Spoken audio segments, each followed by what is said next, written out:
안녕하세요. 코인 알려주는 남자입니다. 비트코인 가격이 28K 중반을 횡보하고 있고 고래의 움직임을 통해서 앞으로 어떻게 나아가게 될지 이야기를 나눠보고 오늘은 리플에 대해서 집중적으로 이야기를 나눠보겠습니다. 리플이 최근에 큰 폭의 가격 상승이 있었는데 이 가격 상승이 어디서부터 왔고 또 앞으로 리플의 가격은 어떻게 될지에 대해서 예측해보는 시간을 가져보도록 하겠습니다. 먼저 비트코인 CVD 자료인데요. 특이사항으로 계속 매집을 하고 있던 갈색 고래가 주말에도 추가 매집을 한 모습을 볼 수 있습니다. 그 밖에 빨간 고래와 이 보라 고래 같은 경우는 가지고 있는 물량을 계속 유지하고 있는 상태고요. 지금 29K에 있는 이 매도벽 같은 경우는 제가 말씀드렸던 이제 단기로 들어오셨던 분들이 이익 실현을 하려고 매물대를 형성을 하고 있다. 이렇게 봐주시면 좋을 것 같고, 사실 이 29K보다는 이 위에 있는 30K가 이 매물벽이 굉장히 중요한데 여기에서 어떤 식의 움직임을 보이는지 저희가 확인을 해야 될 것 같습니다. 그 이유는 지금 마이크로 스트래티지 마이클 세일러의 비트코인을 모은 가격이 29K 후반대거든요. 거의 30K인데 이 부분이 이제 겹치면서 이게 여기를 뚫고 올라가면은 굉장히 큰 폭의 상승을 할 수 있기 때문에 저희가 그 부분을 좀 바라봐야 된다. 이렇게 말씀을 드리고요. 들어가기에 앞서서 이 마이클 버리가 지금 트윗을 하나 했어요. 제가 글에도 남겼는데 마이클 버리가 이제 최근에 그러니까 막 셀을 하라고 트위터를 많이 올렸었거든요. 그다음에 지금은 살 때가 아니다. 막 하락을 할 거다라고 했는데 미안하다. 오히려 바이 더 딥을 한 사람들이 굉장히 수익이 좋았다.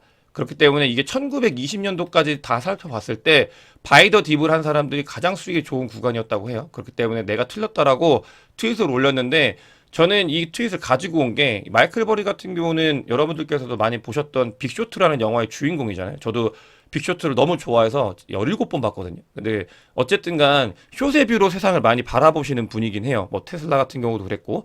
근데 본인이 틀렸다는 걸 인정하는 것 굉장히 어려운데 그 부분을 인정했다는 점에서 또 심지어 지금 마이클 버리 같은 경우는 조롱을 하는 사람들도 있지만 뭐 굉장히 응원을 하는 글들도 많이 있었고요. 저 같은 경우도 이 부분에 있어서는 대단하다라고 생각을 하고 근데 다만 이제 마이클 버리가 본인이 틀렸다라는 걸 하고 나서 테슬라 같은 경우는 본인의 숏 물량을 모두 정리하고 나서 큰 폭의 하락이 있었거든요. 그렇기 때문에 이제 진짜 하락이 오는 건 아니냐 농담으로 이제 사람들이 댓글에 남겨놓는 것도 봤는데 어쨌든 간 이렇게 뷰가 달라졌다. 마이클 버리마저. 그런 것들을 저희가 확인을 하고 다음 저희 암호화폐 장에 대해서 바라봐 주시면 좋을 것 같습니다.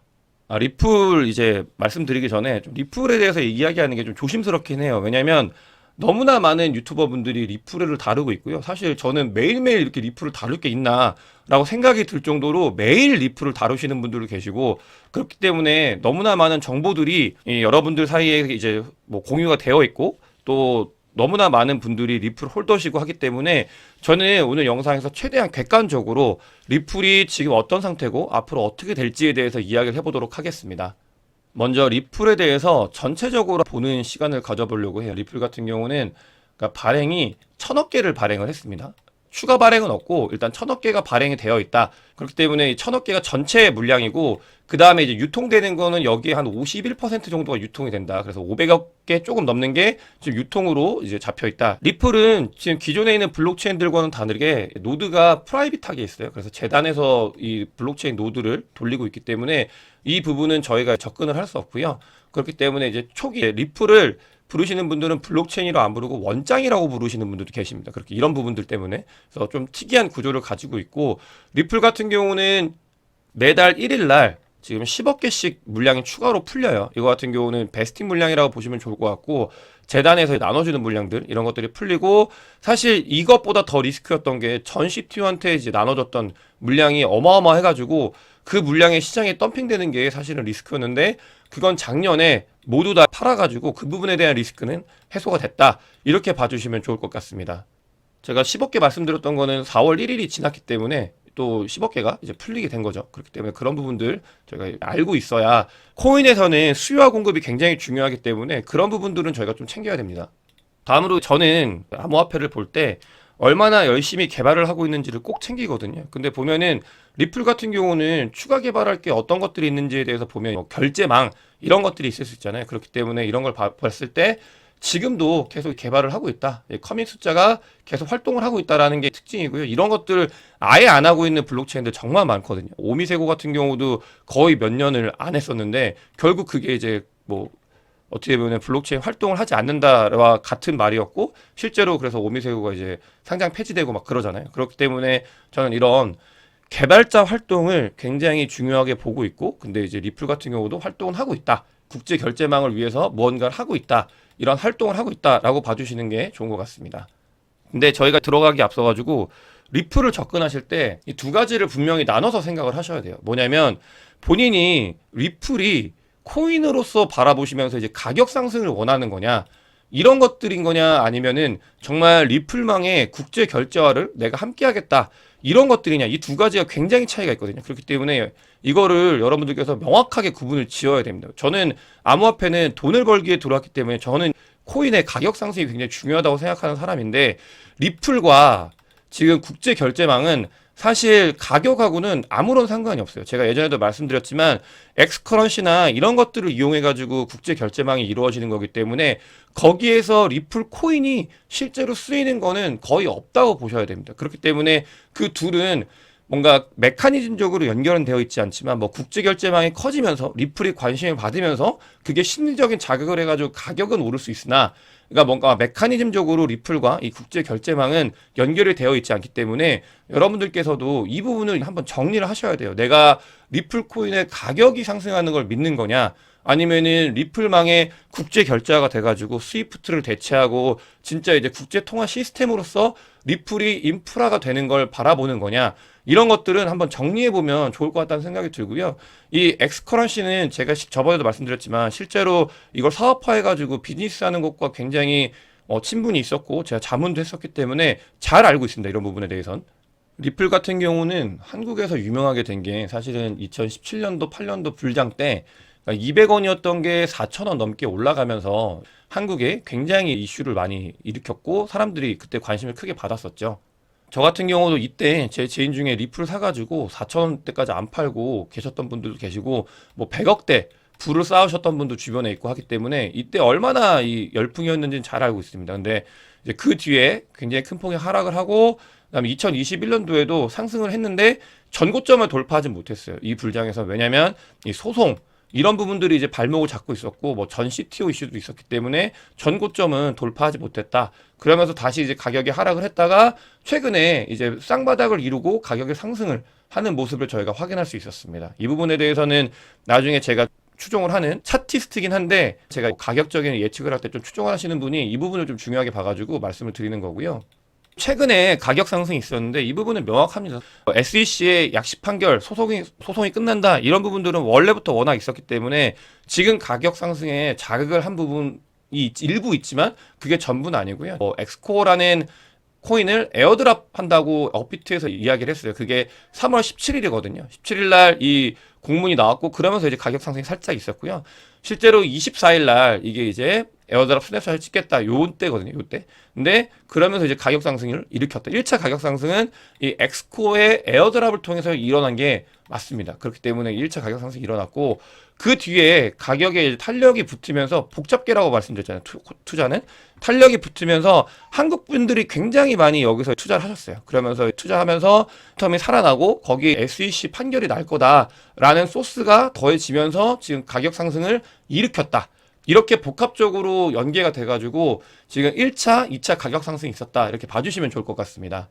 사실 소송 관련돼서는 너무나 많은 정보가 나와 있기 때문에 제가 뭐 특별히 이 부분에 대해서 디테일하게 언급할 필요는 없을 것 같은데, 지금 리플은 SEC하고 소송을 하고 있죠. 그리고 SEC에서 리플이 증권이다, 이렇게 하면서 뭐 1차 판매, 2차 판매들이 있었는데 그때 판매한 것들이 영향을 미치고 이런 뭐 여러 가지 복합적으로 소송을 걸었고 증권이다라고 건 게 이제 대표적인 건데, 어쨌든 간 지금 많은 변호사분들이 이제 보셨을 때 SEC와의 소송이 거의 마무리가 되어가고 있는 건 맞는 것 같아요. 이건 뭐 외국 변호사뿐만이 아니고 한국에서 리플 소송을 보시는 한국 변호사분들도 이런 이야기를 해요. 그래서 이제 친 리플 변호사를 영어한 존 디튼, 이분 언급 많이 하시죠. 많이 뭐 유튜버분들이나 이분들이 이분 걸 많이 이야기를 하는데, 뭐 5가지 시나리오가 있다고 하는데 4개는 리플한테 유리하다고 해요. 그중에 이제 하나가 뭐 패소하는 건데, 저는 개인적으로 SEC가 리플은 절대로 그냥 그러니까 쉽게 소송이 끝내진 않을 거라고 생각을 합니다. 뭐 저는 개인적으로 합의를 할 거라고 생각을 하는데, 어쨌든 간 리플 같은 경우는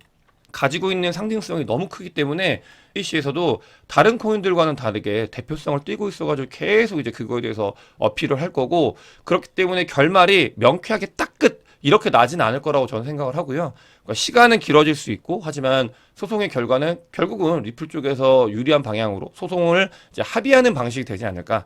저는 이렇게 생각을 하고 있고 제 생각 뭐 뿐만이 아니고 여러 사람들을 봤을 때 진현수 변호사님이 쓴 글을 봤을 때도 합의를 할 가능성이 높다. 다만 어떤 식으로든 판결이 나올 가능성이 굉장히 많아지고 있다. 뭔가 이런 이야기들이 이제 나오니까 그런 것들이 이제 그 가격 상승에 자극을 했고 사실 당연한 거예요. 리플 같은 경우는 SEC 소송이 끝나면 뭐 어떤 식으로도 끝나든 간에 끝나면은 리플을 잡고 있던 어마어마한 발목이 풀리는 거기 때문에 가격이 상승할 가능성은 굉장히 높습니다. 저는 그렇게 생각을 하고 있고 그러니까 크립토를 요즘에 들어오신 분들이 리플을 굉장히 싫어하시는 분들이 있는 거 알아요. 저도 리플에 대해서는 뭐 호불호가 없고 그냥 아 리플이구나라고 하지만 과거부터 가지고 계신 분들이 많기 때문에 그리고 SEC와 소송을 어떻게 보면 대표적으로 하고 있기 때문에 저희도 이 소송에 대해서는 굉장히 관심 있게 봐야 된다는 점을 꼭 아셨으면 좋겠습니다. 실제로 지금 리플이 1차, 2차 상승을 하면서 한국에서 굉장히 많은 거래 대금을 일으켰어요. 이제 그 원화가 어마어마하게 이 리플의 볼륨을 차지하고 있고 바이낸스에서 거래하고 있는 한국인들이 내는 볼륨이 있었잖아요. 그렇기 때문에 그런 가지 합치면은 리플은 실질적으로 한국계 코인이라고 바라보시는 게 좀 좋은 거라고 생각을 해요. 저 같은 경우는. 한국에서 굉장히 많은 거래 대금이 일어나고 있는 특이한 코인이다라고 보셔야 되고 바이낸스에서 거래되는 것도 대부분 한국인일 가능성이 장점이자 단점이거든요. 장점인 이유는 지금 이제 한국계 코인이기 때문에 리플이 만약에 SEC 소송이 끝나면 발목 잡히는 게 없어지잖아요. 그 뒤에 만약에 불장이 오면 엄청나게 상승할 가능성이 높습니다. 한국 분들이 이제 볼륨량을 일으킬 거기 때문에 그런 점이 장점이고 단점도 한국계 코인이기 때문에 단점이긴 해요. 왜냐하면 지금 이제 관심이 커뮤니티가 거의 이제 한국에서 이루어지기 때문에 리플 관련해서 한국 아니면 미국이거든요. 그렇기 때문에 이 부분이 이제 어떻게 보면 언더밸류 되는 뭔가 김치코인이다라는 언더밸류를 주기 때문에 새로 들어온 사람들이 리플에 대해서 조금은 긍정적이지 못한 생각을 할 수 있는 것들이 있기 때문에 장점이자 단점 모두 다 이제 작용을 한다. 이렇게 보시는 게 좋을 것 같고요.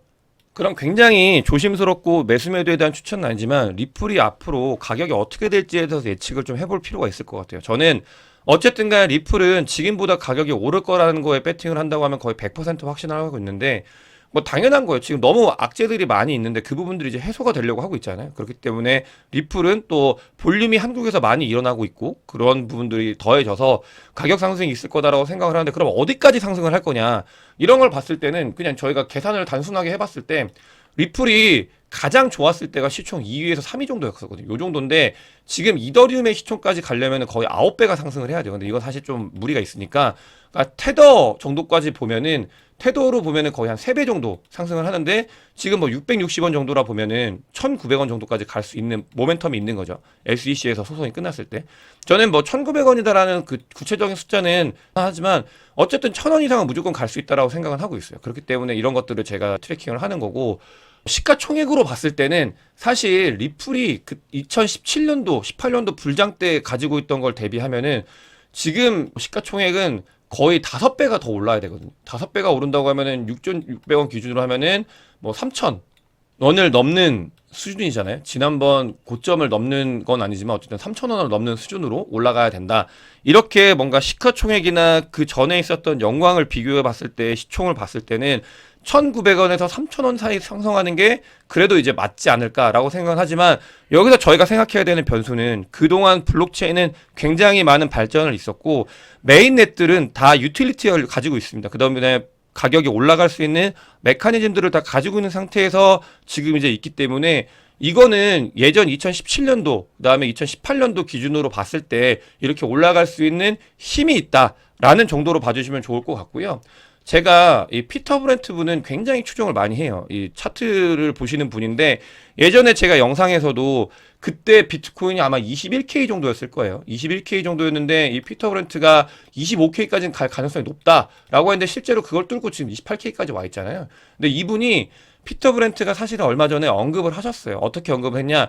이분은 본인은 리플을 싫어한다라고 그냥 말했어요. 리플을 싫어한다. 하지만 가격적으로 봤을 때 지금 굉장히 좋은 자리고 이게 고점 근처인 3불까지도 갈 수 있는 가능성이 크다라고 이야기를 했고 제가 아까 그냥 그런 시총이나 그 전에 이제 모멘텀들을 봤을 때 말씀드렸던 게 1,900원에서 300원 사이였잖아요. 근데 이 차트를 보시는 피터 브렌트 같은 경우도 지금 이제 바닥을 다지고 있고, 그렇기 때문에 뭐 SEC 이런 이슈가 해결이 되는 거겠죠. 그렇게 되면은 이제 3,000원 넘는 그런 금액까지 바라보고 있다. 이렇게 이야기를 했기 때문에 어쨌든 간 리플은 앞으로 이제 좋아질 일이 분명히 있고요. 그렇기 때문에 리플을 홀딩 하시는 분들 같은 경우는 계속 이제 홀딩 하시는 게 저는 개인적으로 맞지 않을까라는 생각을 가지고 있고, 다만 리플을 투자하실 때는 제가 아까 말씀드렸잖아요. 코인의 가격 상승을 원하는 건지, 국제 결제망이 이제 커지는 걸 바라보는 리플 홀더로서 그런 걸 바라보는 건지 명확하게 하셔야 돼요. 왜냐면 이 코인 이외에도, 리플 이외에도 다른 코인들이 굉장히 많이 있기 때문에 기회비용이라는 게 있습니다, 여러분. 암호화폐에 들어왔을 때는 그 기회비용이라는 게 분명히 있고, 저희는 불장이 끝나고 하락장일 때 모았다가 다음번 불장에 알트코인을 던져야 되기 때문에 그 기회비용을 생각하시면서 투자 포트폴리오를 이제 분산을 시켜야 된다. 이런 말씀을 꼭 드리고 싶고, 그렇기 때문에 오늘 리플이 왜 올랐는지, 그 다음에 리플의 전체적인 상황에 대해서 말씀을 드렸고, 리플의 가격을 예측을 한번 해봤습니다. 오늘 영상이 도움이 되셨으면 구독과 좋아요 그리고 알림 설정 부탁드리겠습니다. 영상 봐주셔서 대단히 감사합니다.